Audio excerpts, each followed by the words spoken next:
Jullie op het papier stond dat het tegenovergestelde zou zijn van Sneeuwwitje, maar het leek er wel neig op, vond ik. Welk papier? Welke, ja. Tegenovergestelde zal daar niet op gestaan hebben, maar het is wel een bewerking van het stuk. Hè. Bijvoorbeeld Sneeuwwitje trouwt niet met de prins. De wolf zit erin, dat is van Roodkapje. Sneeuwwitje gaat dan eigenlijk trouwen met de kabouter. Er is ook maar één dwerg. Er zijn er geen 7. Dus op zich is het toch wel een beetje anders. Hè. Met hoeveel hebben jullie aan dit toneelstuk gewerkt? Dit toneelstuk is eigenlijk al 7 jaar geleden gemaakt. Met Dirk, de technieker, de schrijver ook. Walter dan, de acteur. En Renilde van Driel, dat is een actrice en die speelde Witje. Maar nu, 7 jaar later, wordt dat hernomen en zij was al ietsje volwassener en ze had ook heel veel werk. Dus hebben ze eigenlijk een nieuwe actrice gezocht en dat was ik dan. En dan hebben wij dat op een week gerepeteerd met 3 en nu spelen wij dat.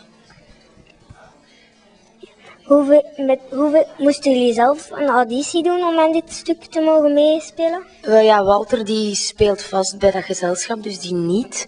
Maar ik heb een auditie gedaan met nog enkele... Kom erbij, Walter. Nog enkele andere meisjes en ja, ik ben dan gekozen. Hebt u kinderen?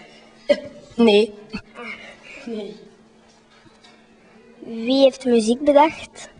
Piet Langen heeft de muziek gecomponeerd als de vaste componist van Collectief DNA. Hoe lang hebben jullie samen aan dit toneel gewerkt? Dat is in 2 fases verlopen. Namelijk,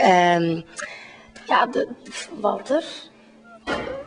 De fase dat Walter volledig heeft gedaan. 7 jaar geleden.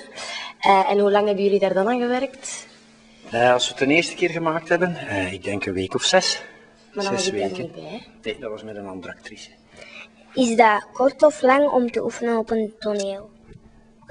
Dat is redelijk kort. Normaal is het 8 weken aan een toneelstuk. Normaal werk je er 8 weken aan. Wat vinden jullie het moeilijkste stukje uit het toneel? Helemaal in het begin de koningin. Maar soms toch ook wel de monoloogjes. Zo. Dus de angst van het bos en zo. En dat ik dat allemaal alleen moet spelen, dat vind ik soms wel het moeilijkste. Wat vinden jullie het moeilijkste? De tekst uit het hoofd leren of de kostuums wisselen van een personage? Dat zijn 2 dingen die nog redelijk makkelijk gaan.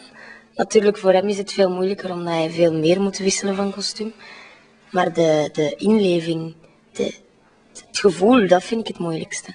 De tekst, ja, dat is logisch dat we die kunnen. Dank u voor het interview.